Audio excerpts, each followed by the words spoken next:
Welcome to the No Name Brand Podcast. My name is Sashka Hanarappal, actress, singer, dancer, turned brand marketing, sales, and advertising strategist who brands your soul. And each week I bring you an inspiring person or message to help you discover your undergod, turn up your leadership notches, challenge the status quo, because you're fast and furious with a powerful message to share with the world.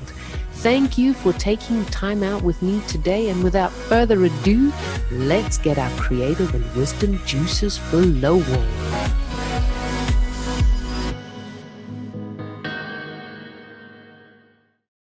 So today's episode is about to become ultra spiritual.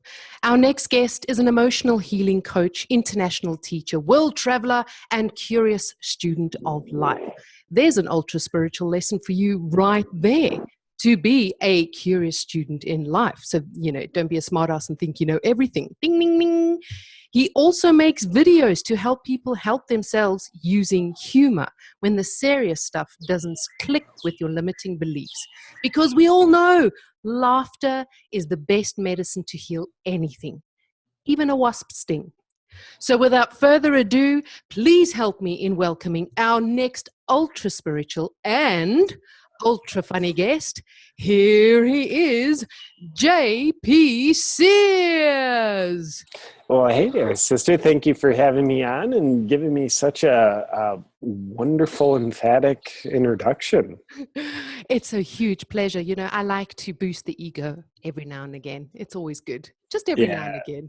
Mine tends to have an infinite capacity to be boosted. I don't think you're alone, brother. Luckily, I am today. But oddly enough, my ego wishes I was the only one so I could be more significant. But I think ultimately you're right. I'm not the only one. So I first want to know, me personally, what does JP stand for? Jesus Persona? Jeepers Baloney? No, just perfect. They named me after my essence. And then that one coming. An alternative is that it stands for Jonathan Patrick. Oh, Patrick. That's real Irish. I think that was a Scots accent, but anyway. Yeah, well, I'm ignorant enough. I don't know the difference. And yeah, my mom's whole side of the family is Irish. So you're wow. right on the money there, where the roots of my middle name Patrick come from. Oh, that's pretty cool. Oh, yeah. Man. Hey, and tell us, where are you in the world today, or where are you on your way to, or what's happening? Yes, as of right now, I'm in Costa Rica, specifically Manuel Antonio, Costa Rica. I've been here for a month. I'll be here for another month from here as well. I'm at my lovely lady Amber's place. Her and I split time between her house in Costa Rica and then, my house on the east coast of the U.S. So yeah, I finished the last leg of my book tour, kind of like the last leg of my second book tour. I think it was like 5 cities in 7 or 8 days. So a lot of travel, a lot of busyness, but wonderful. And then it was nice to just kind of spit myself out and land in Costa Rica and be able to have a nice exhale or two with my lovely lady. Oh, just doing a bit of fart-assing around.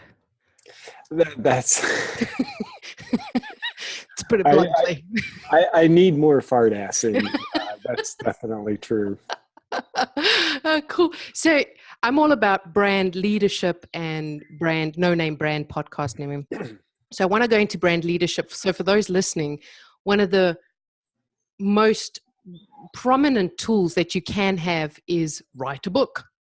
I mean, you either write it yourself or you get a ghostwriter. Gary Vee says, I'm not writing my book. I have someone write it for me because I don't like reading. How has it been, or tell us about your book.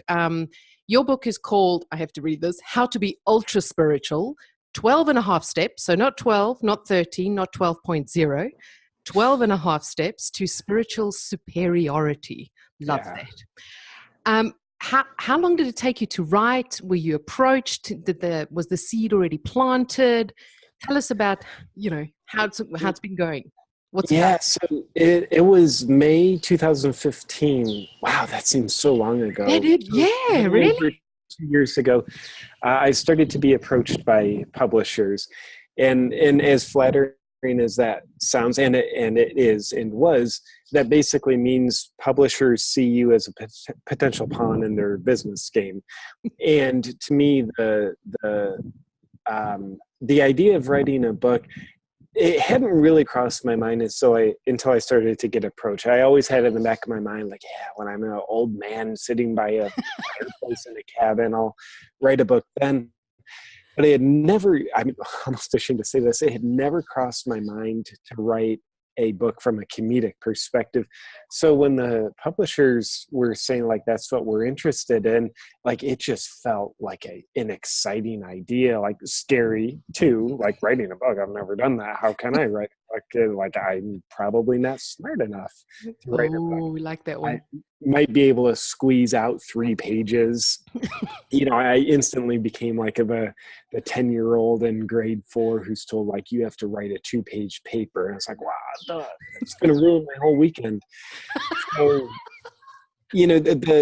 I don't like to make decisions based on what I think. I like to make them based on how I feel. So it just felt like an exciting and, like I said, scary project. But my heart was saying yes. So I dove into it, and the writing process was 2.5 months for me. And it's a legit book. It's 250-page book. It's not just like, here's a bunch of pictures and then a little bit of filler text. So, I 100% put my heart and soul into it. And my reason for doing the book is maybe different than a typical brand awareness piece of advice, which is great advice. But my reason was different. There was the artistic appeal to me, like the creative idea of it lit up my heart. And that was my reason for writing the book. I consider myself one of the least strategic people I know. If someone were to look at what I do online and see like good strategies, I promise you they're all implemented by accident without intelligent design. I do things, like I said, that are based on the guidance of my heart. Like, this feels good, this feels exciting, and some of them turn out like, oh, that in hindsight that kind of looks strategic, cool. But I don't like to implement. Personally, I don't like to implement strategies for strategy's sake. And I know that makes me sound a little bit like the cliche eccentric artist, yet I think I'm a little bit of a cliche eccentric artist. I definitely identify much more as a creative. I feel like my purpose is to create and to connect. The idea of marketing is and brand building is just so necessary, but so unexciting for me. So now, as I've got some upcoming projects in the pipeline, where I realize, like, it's just ridiculously stupid for there not to be those strategies. So that's when I'm like now in the process of bringing on the people onto my team who can, where their genius, their passion, and their heart is lit up through the strategy side. And I realize you asked me about my book, and here I am digressing. That's perfect, because I got a gazillion questions going ding, ding, ding, ding, ding, but this. But tell us about the book first. I'm going to take off my hat now. Yeah, the book, it's my comedic take on the new age spiritual cultures, specifically my satirical take. That's just my brand of comedy, where through the lens of humor, I shine the light on the shadow of where a lot of us in the new age world, the self-growth world, can lose ourselves while we trick ourselves into believing that we're finding ourselves. So I use the language of comedy to, one, entertain and give people laughs. But two, and probably more importantly, I use the language of comedy to deliver deeper messages for consideration so that people can truly have a better, more meaningful life and rethink how they think about life. So that to me, the book feels very, very satisfying. Like it was a win before it was even released and anybody read it. It was a win because the journey was enjoyable, and the message and how the message was packaged with the comedic delivery. It just created so much inner fulfillment in me. I'm amazed that it took 2.5 months. That is like super ultra fast. Like, what were you meditating while everything was flowing out of you? Just like, it's all just happening. You know, I just sat under a tree and I didn't even have a pen or a paper or a computer or typewriter. It just literally manifested itself. You know, I was definitely deliberately not in a rush to write it. You know, the book, it was, you know, if you believe in deadlines, the deadline of the publisher, I think I was basically like 4 or 5 months ahead of schedule. So there was like zero rush. I just got into a creative flow where I found a rhythm and a pace that worked for me, where I was, for an hour and a half every day, consistent with writing. And it was like first thing in the morning. I just built my schedule that way. So my first hour and a half, once I wake up, do a little morning routine, is writing. That way, like, it's literally impossible for me to put it off, make excuses, just like, okay, I'm going to be consistent to the writing. And whether I write a paragraph, 8 pages, a crappy paragraph, like, I'm just writing for an hour and a half. And that worked for me, because typically what I'd find is after an hour and a half of writing, I wanted to write more. Cool. So I found like staying hungry to write more, like ending a session there, was such a good idea, because like I never got burnt out. You know, I imagine the idea of like doing a 5-hour, 8-hour writing session. And that sounds like awesome, like accomplish a lot then, but then it's like, yeah, I'd probably be burnt out and not want to write again for 2 weeks. So it just so happened to be like, I pretty quickly stumbled into this hour and a half every day. I was hungry. I was excited to wake up the next morning. And it's like when I'd go to bed at night, it's like, I want to hurry up and wake up in the morning. So, and I loved that. And, you know, nothing good just instantly manifests. Most good things, especially like big projects, they take a lot of steps to create. And, you know, saying this, what we already know, but I'll say it anyway, being consistent is how those projects get done. They will not get done any other way. So just the hour and a half consistency just turned out like, okay, 2.5 months apparently was how long that took to write. You said in the beginning, this is, okay, you're walking the talk. So you definitely a curious student of life, because I don't know anything about writing, but just bring it on because I can learn something new, whatever. And all the words are just flat. Were you given questions to answer? Was there an outline? Were you given book coaching, so to speak? So to say, okay, we'll go according to this, do this, highlight this. Yeah, I was given zero book coaching. Wow. And in hindsight, I so appreciate that. So the publisher I decided to go with is Sounds True Publishing, and they're just amazing. And one of the reasons why I went with them is like, one, like, yes, just like any other publisher, they saw me as a good business opportunity. But most of all, they really value my work. And therefore, they really value me as the creator of my work. So they were so uninterested in guiding the book. They were like, we like what you do, so we want you to do what you do. Cool. In book form. And that was liberating, and also at the same time scary. It's like, okay, go do something that you don't know how to do, and we're not going to tell you how to do it.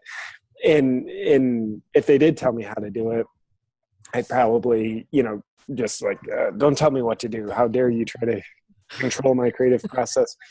So what I did do is I created a book outline, like super simple book outline. Here's chapter titles, and then I'd have maybe between 3 and 5 just simple one-line bullet points after each chapter title. So I think in all, it was a very simple outline, yet it was enough structure for me to launch into the mystery of what the book was to be. And of course, along the way, a lot of the outline gets changed. Like some of the chapters never came to be, and then there's just new ones that come to mind. And some of the bullet point items for each chapter, it's like, here's the chapter. Those bullet points don't fit in. But I can't say enough about how that simple outline was. It was a structure to jump off of. It's hard to jump off of something if you don't have something to jump off from. It's like why people go to the top of a mountain to hang glide, like they need something to jump off of, but not entrap them. So, an outline that's just like so detailed and thorough, to me, that would be maybe a prison. It's like, how can I be creative here? Because like this first thing is like impairing more creativity. And I would imagine each and every one of us, for whatever our creative process is, will have a different balance of like how much structure is good for support versus how much structure then encages us and limits us. Are you one of the people, I'm one of those, that are more learning by doing? And when someone tells me do this, I'm like, no. Going that way. Yeah, I'm definitely a learner by doing. And I love learning, and to me, the best things to learn are the ones that make us uncomfortable. Otherwise, we might be learning something new intellectually, but if we're not getting to some degree of like psychological and physical discomfort, then we're not really learning anything new at a wisdom level or a heart level. So and to me, like the best learning happens when we don't know we're learning, like when we're actually doing something. It's like, oh, I'm doing this thing right now, and that's what I associate with, I'm doing this thing. But in all, like I'm learning way more by like attempting to do this thing than I would if I was sitting down in a hypnotic trance of like, let me learn about that thing that I'm not doing right now. It's like, I think nature has so much wisdom to teach us. And if we look at the nature of a young child, like let's say it's 12 months old, when it's learning to walk, it's like doing the thing it doesn't know how to do. And yes, it's awkward, like because that's the learning phase, but no child sits down with a textbook and says, let me learn about how to walk. It's like, no, they're too wise for that. They say the best way for me to learn is to do what I don't know how to do. Yeah. I'm there. I'm with that. They say that we have 3 peaks in our lives. The first peak is our vocational, and the second and third peak, we're very lucky if we reach it. You've come to you're an emotional healing coach, so started off as a life coach in inverted commas. And most of your videos, so in 2014 is when the first comedy videos came out. So before that, you were more talking to end consumers, so really people that are having, life problems. Sure. And then you switched it to taking the mickey out of life coaches, so to speak, mixed with life coach terms and stuff like that. You've come to quite a peak. Like the book's been there, and I'm sure life has kind of changed a little bit with opportunities that come. You wait for them and you expect them, and then when they're there, you kind of like, whoa, it's here now? Is that what's happened like with you? And what's next? What's coming next? Do you know what's coming next? Can you feel what's coming next? Because wait, what's the next peak? Like with our purpose. Yeah, I love that. Hearing you say the word peak, it with all pretend humbleness acknowledged, like I do feel very blessed to have this sensation. Like, I do feel like I'm at a peak. This is wonderful. Things are happening in my life that I never actually imagined, and I mean that in a good way. Like my imagination wasn't good enough to imagine a lot of the great opportunities that have come my way as a result of the exposure from the comedy videos, but also the inner fulfillment that I get from doing what I do. I didn't imagine that either. So yeah, and so life has changed in many regards. Part of how it's changed is literally what I do. About 6 months ago or 7 months ago, I officially gave up my one-on-one client practice. And, for 15 years before that, it was my one-on-one client practice is my main thing. But there was I was getting the call to let it go. It's easy to let a bad thing go, but hard to hear the message to let go of a great thing. But that season had passed, and then the idea of, a big thing that's changed is how many people pay attention to me. In the past, before the spotlight came through the videos, I was teaching classes, so it's like, wow, I might have 50 people looking at me for this class, and that's like really cool. Like it honestly is a thrilling experience and a great blessing. But now it's like, wow, there's, I've had some videos that get more than 50 million views just on that video. So it's like, wow, there is a massive amount of attention on me mostly the videos that I do. So that's really weird when I think about it. Like it's just a little discombobulating, like just considering like, what does that mean?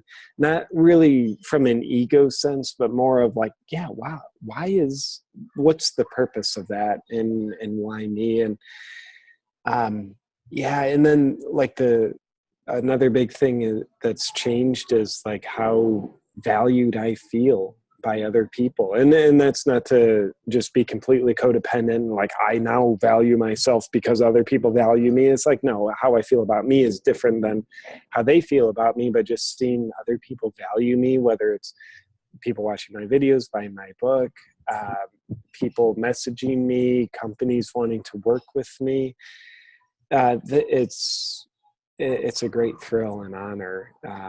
Big change.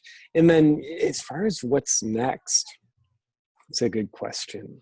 I think some of what's next is allowing what already is to continue to evolve. So continuing to do videos about how I do them and what I do them about.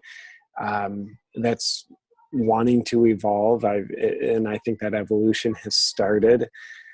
I started my comedy videos basically just doing material in the spiritual new age realm, and I think it would feel like suffocation if I kept myself there. So I think it was like end of last year I started to venture outside of that realm, and that feels good. It's like, yeah, there's human issues like everywhere that need to be addressed, and when my creative muse inspires me, it's like I want to go there, not restrict myself because I've pigeonholed myself to just be the spiritual guy. It's like, screw that. Nobody can hold me in that corner other than me. And then I think another dimension of what's next is more live performances. I've been doing a lot of speaking at different conferences and events, and then putting on shows for book promotion. And then I think part of how that will change into what's next is just more full-on touring for the sake of doing comedy and authenticity for people. So that really excites me. I love expressing creativity and connection through videos, and there is something just way more three-dimensional being in person, working with a live audience rather than just video. It's two very different things, and honestly, I think the live version lights me up more. I really quite enjoy that. So I definitely want to.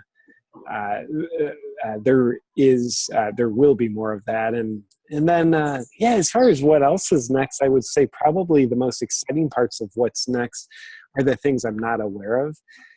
I love to be open to mystery. I love to be curious rather than having a delusional sense of certainty and saying no to everything that doesn't match the fingerprint of those things I've premeditated. So yeah, I want to be open to the mystery of what else is next. I want to hear your take on this. I usually see it with when I do a lot of research for success, and what happens with success is when we're going through life, whether you're in a business or acting or artist or whatever, if we have a pyramid or triangle going down, at the top we have our message and idea or dream, whatever, and it's all exciting and you think, I've nailed it, and you're working your way down, and suddenly the pyramid flips up and you realize you're at the bottom, and what's happening is that your message is changing. Yeah. And not just your message, your purpose, what you thought you loved, what you thought was going to be the be all end all in your life, suddenly becomes smaller, and it starts peeling away, and it's like that pinnacle or that peak starts coming, man, there's my higher self. I'm coming towards that person that I really, really want to get to know. Like, that's who I really am. How do you see that? Yeah, I see that as a freaking amazing blessing. And to me, it's like unnerving and scary, unsettling when we realize, like, wow, my purpose isn't what I thought it was. And usually I think we have to struggle a long time before we can even come to those terms, like, purpose and mission isn't what I thought it was, and like why I'm doing what I'm doing is changing. I think to our ego we call that scary. To our spirit we call that growth. I think we all are bigger than we think we are. I think we're also more powerful than we think we are.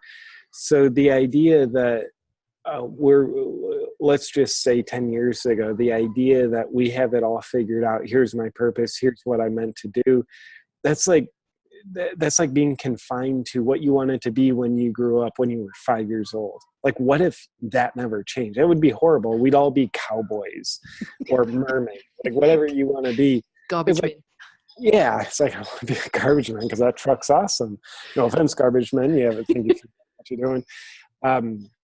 But yeah, to me, the saddest situation is when we repel growth out of our own dogma to be what we thought we should be.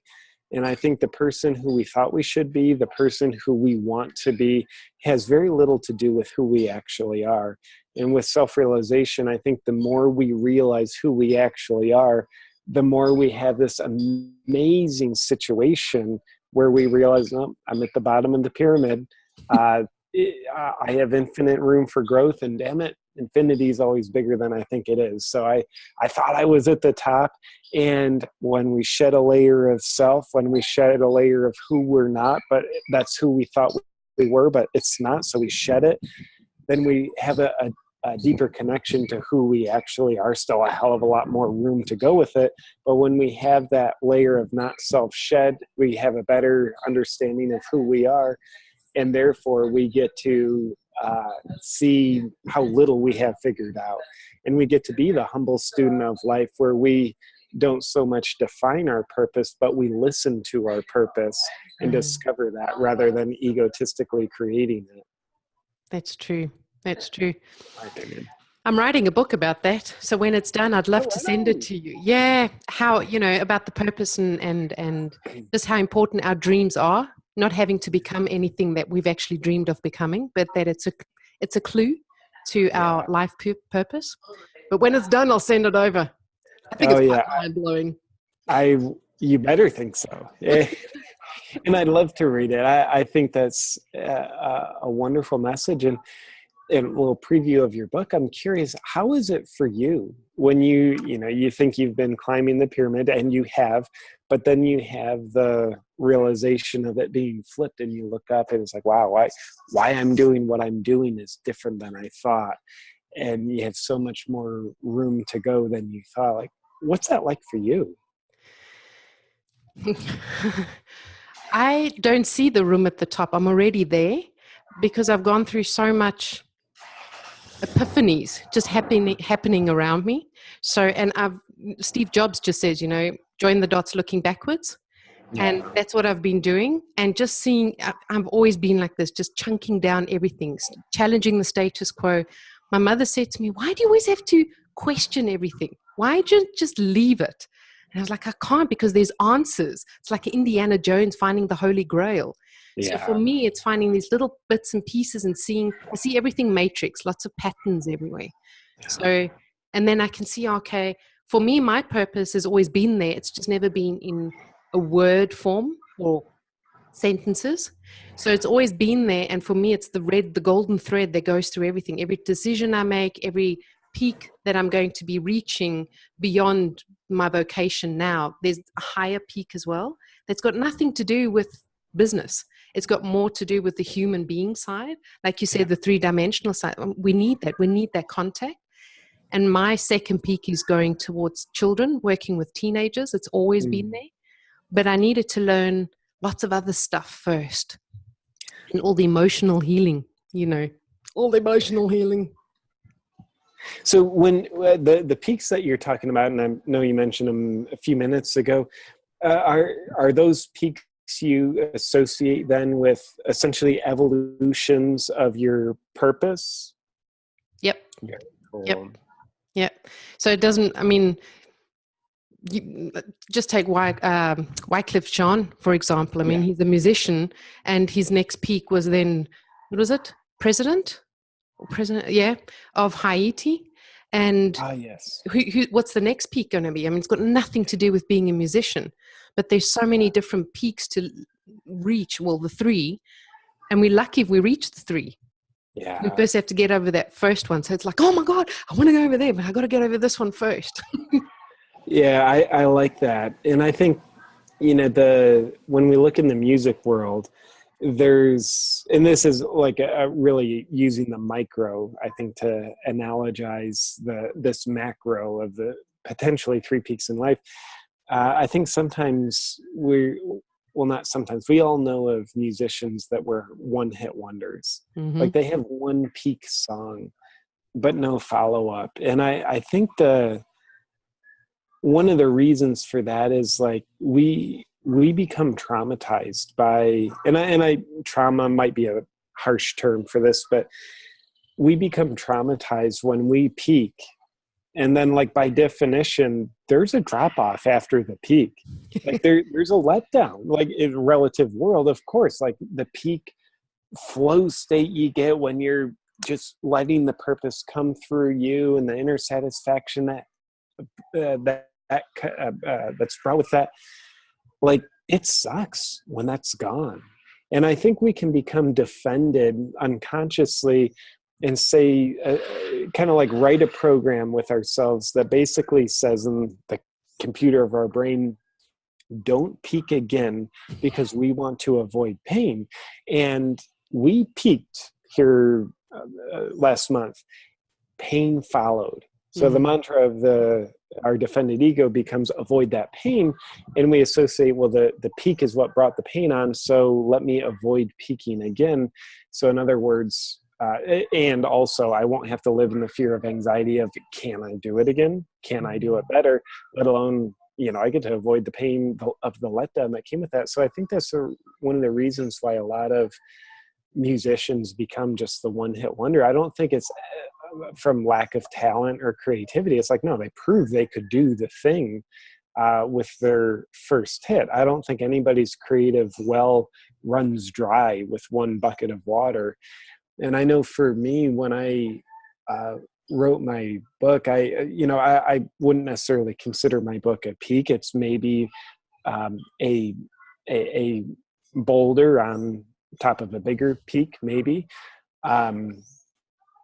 But I was depressed when I finished my book. Wow. There was definitely a letdown from it. And there was a week where I was like, I am depressed. And I was grateful, because sort of like the insight came to me that said, let yourself be depressed. Like, embrace the discomfort. Don't try to avoid it. I think trying to avoid it would inevitably wind up lending me much more prone to trying to avoid peaks, to avoid the discomfort that follows them, because I'm still trying to avoid the discomfort from the last peak. And I think, one of my favorite sayings ever is from an author named Brene Brown, who says he or she who's willing to be the most uncomfortable is not only the bravest, but also rises the highest peaks. So I honestly think if there was one ingredient to success in terms of both outer achievement, but also really inner fulfillment, it is be willing to feel discomfort. Mm-hmm. Well, with the musicians and you made lots of good points in there. Like ding, ding, ding, ding, ding. All the little points are going. Christina Aguilera, Britney Spears, Justin Timberlake, Brooke Shields, all the one-hit wonders that they had, they got into that marketing thing. So it was all, this is what you're going to present. And then they get to the peak and then drop out because it's like, I don't know who I am. Who am I? And then, they're bigger than who they were with that first peak. Yeah. And then comes, I don't know who I am. And then when they break through the mold, then the whole media is like, oh my God, that's not how I saw you, genie in the bottle. That is just too sexy for me. And it's like, well, that's who I am. I am sexual. And I love that part of me. And then people have to get used to it. But it's so true what not what people say, it's just true what gets said. Believe in yourself first and not to worry about what everyone else says, because the discomfort is that we first see, does everyone else believe in me before I believe in myself? Yeah, absolutely. And I think that can be a horrible trap. When we're trying to say, look, does everybody believe in me? When they do, then I'll believe in me. But they won't believe in us because they see us not believing in us because we're inherently looking for them to believe in us first. So it's like, I can never believe in myself because nobody believes in me because I don't believe in me. But I 100% agree with you. And, to a little testimony to that, when I'm in my creative process for a video, for instance, I do my absolute best to be very disconnected from what I think other people will think. I do my best to be in for those creative hours, in a monogamous relationship with a creative muse where it's just her and I. And to me, the creative muse is very much it's a symbol of an internal aspect of myself. So it's a very inward process where there's inherently belief in myself or belief in whatever lives through me. And I've definitely made some videos where I was focused on what's going to make people laugh. What will get good views? And like those videos, they maybe come out okay, but they're definitely not my best work. Because it's like for those videos, it's essentially I'm trying to get other people to believe in me rather than just being here in the monogamous relationship with my creative muse, which is an atmosphere of self-belief. I love that. You are 100% a visionary. It's like I don't see anyone else who got the blinders on Steve Jobs category. It's just like, I need to just do this because, and it's inherent within you. It's not something that you've learned. It's just in you to want to just move forward and not get your message out. You just want to live. You just want to live and breathe what you're doing. Yeah. It's like, I've got to get this out. It can't stay within me and not caring about everyone else. Yeah. To me, it's very much like when you need to exhale oxygen, or I guess it's exhaling carbon monoxide or dioxide, one of those bad ones. Like we need to exhale that. We do. If we don't, we're not breathing. So to me, creativity, it's in self-expression, and that can look like a million different things for a million different people. But when we're not creating, at least I'll speak for me, when I'm not creating, it's like holding my breath. I'm not exhaling. It's like, I need to respirate in this thing called life. Just like I love it. You've been saying a lot of content, and I just wanted to ask something. We all have this perception of you and the listeners. Oh, JP, the comedian, and he does have his serious side, and you've gone away from the one-to-one, and now not now. I mean, it's kind of like transitioning more into kind of like live speaking and liaising with people, what's the message there? How, because a lot of people then come to, I know for myself when I've seen a lot of comedians online and you watch their shows and you think, oh, when I go watch their show, it's going to be so amazing. You get there and you're going, but that's not what you were saying over there. No. Is there a different message, or you transitioning into a different message or different vibe? This is a good question. I think it's the same message, just expressed in a bit of a different way. To me, if I were to summarize my message, it's a message of have more self-awareness and more connection with yourself, period. And some of my material is about shining the light on what gets in the way of that, what blinds our self-awareness, what disconnects us from ourselves. But I think really it all boils down to those two things, self-awareness and self-connection. And, with comedy, it's like that's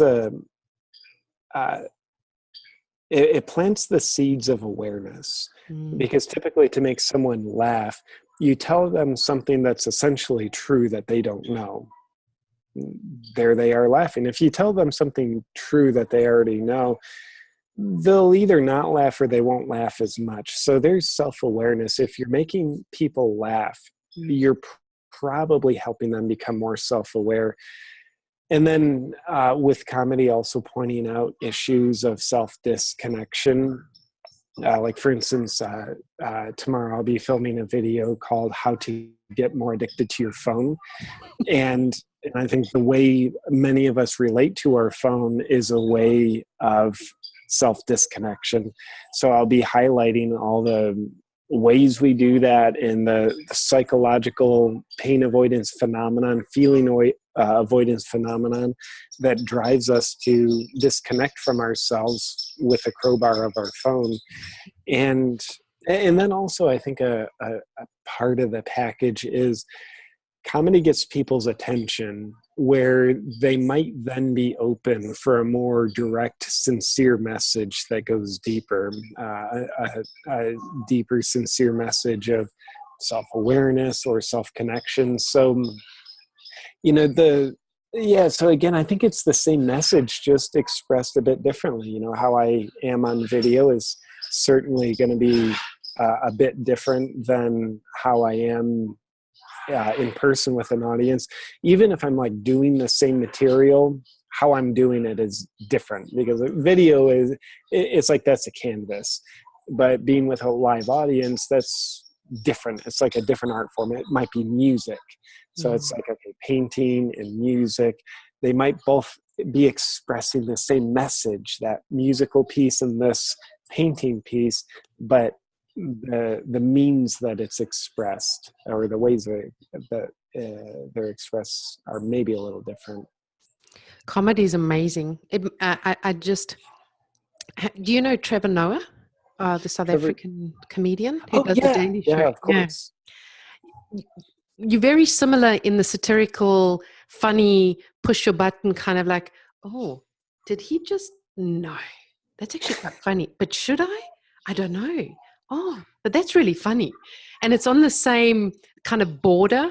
And I love it because it really gets your mind that you're really pushing the envelope without actually hurting someone's feelings or emotions or making them feel bad about themselves. You're just making them, like you say, self-aware. Oh, I'm actually quite a douchebag.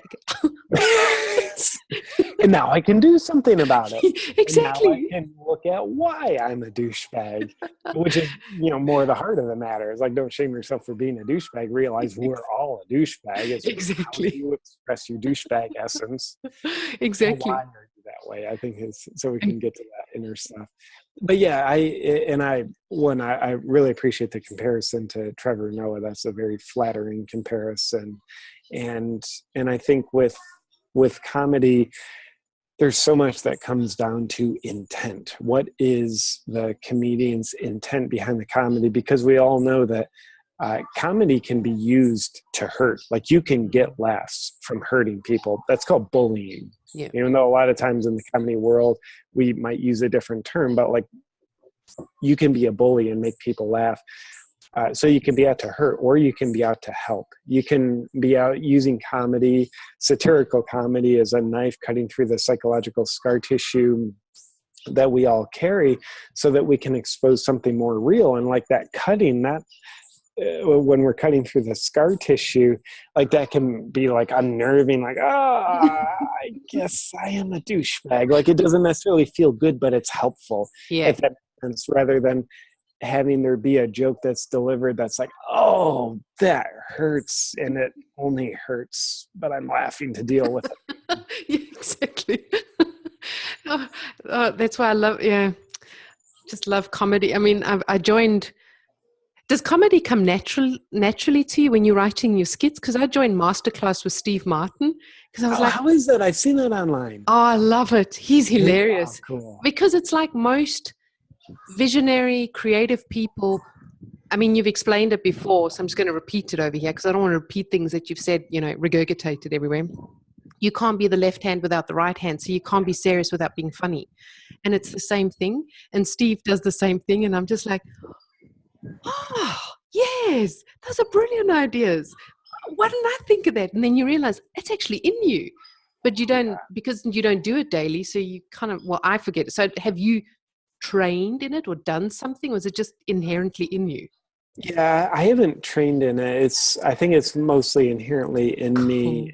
And I think why it's been activated in me is because comedy is how I dealt with pain as a kid. I didn't know how to be vulnerable, and I definitely didn't give myself permission to cry because of my family.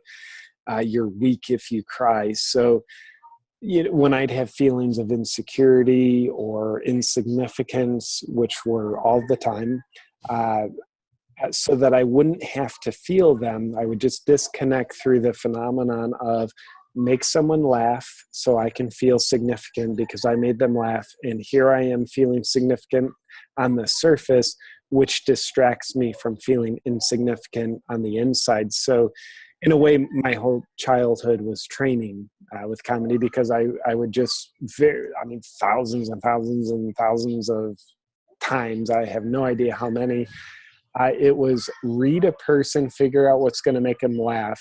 It was like step one. And then step two is deliver it in a way that'll make someone laugh. So there's like, it's like my child self trained me in like the twofold process of figure out what will make someone laugh. And number two is how can I deliver that in a way that will make them laugh? It's so amazing. We have similar childhood. It's pretty interesting.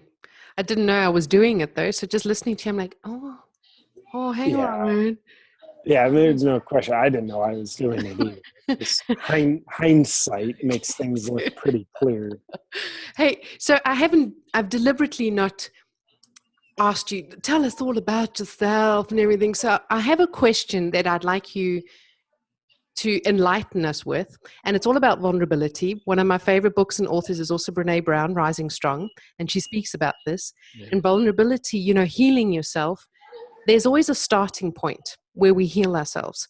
And if you don't know, if you do know the wheel of life, whatever's there, I have 10 on my wheel of life areas. Some have only 8. Maybe there's more. I don't know. Where did you start with your healing of being vulnerable, of going, what is vulnerable? It's for me, it's being weak or showing my weakness. Sorry, not being, just showing my weakness, going, or giving into it and going, I'm allowed to. I've been so strong all this time.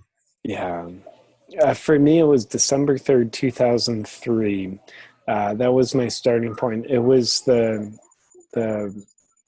first workshop I took with a man who's since become a very powerful mentor, teacher, brother, and friend, a guy named John McMullen.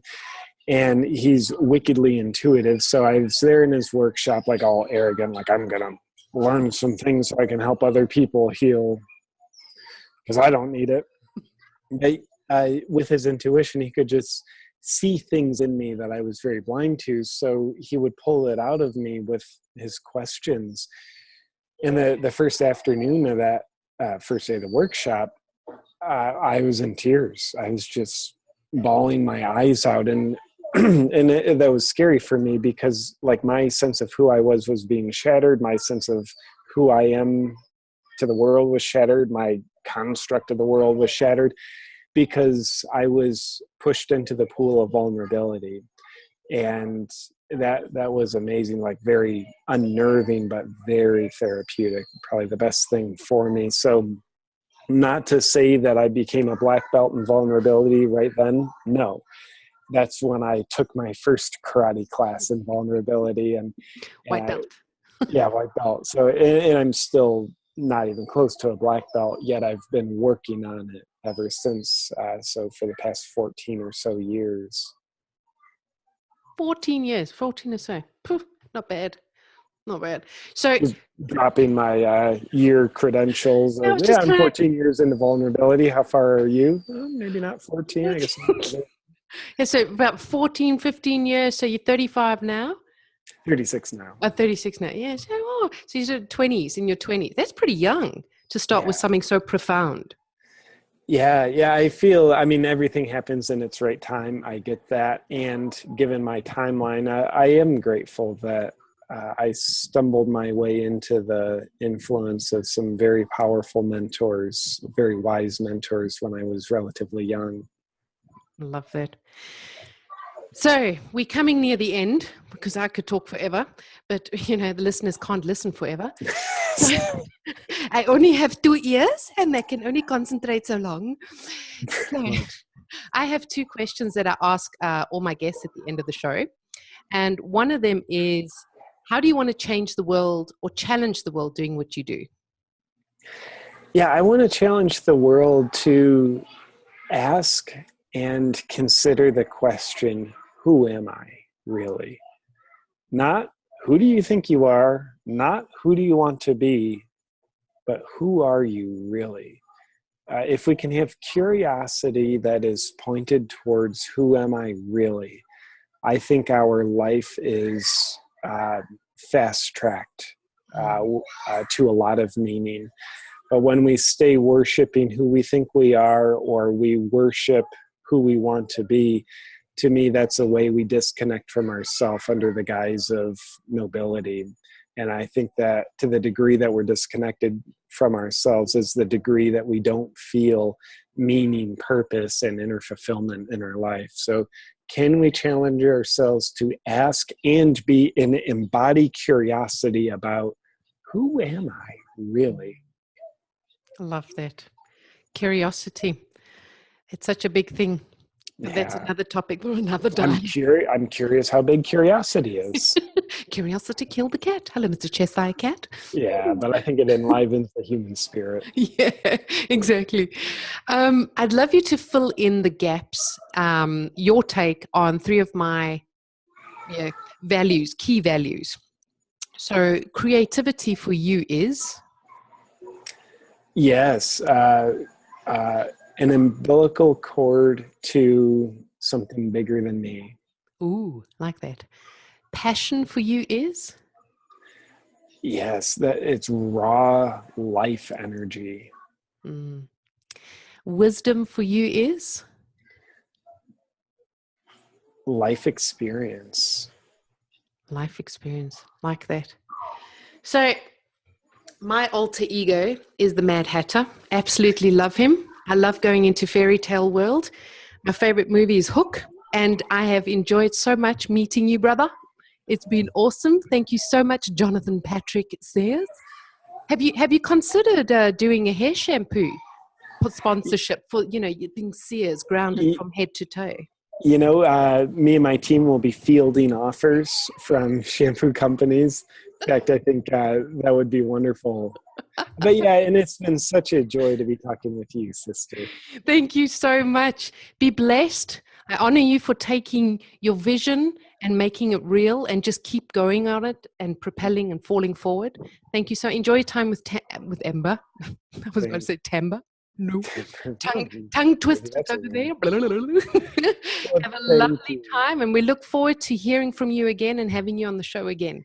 Sounds great, sister. Thank you so much. You too. Bye-bye. Bye-bye.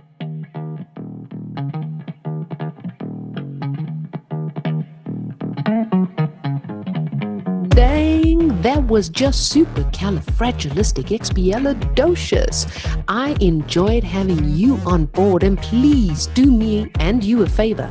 Head on over to iTunes, SoundCloud, or Stitcher. Click subscribe, and a super bonus, leave your review and you stand a chance of being announced and advertised on the show. I'm always striving to ensure that your brand is uplifted and empowered. Remember, done is better than perfect. So be sure to subscribe, leave a review, and send in your feedback too. You're the absolute best. Keep rocking.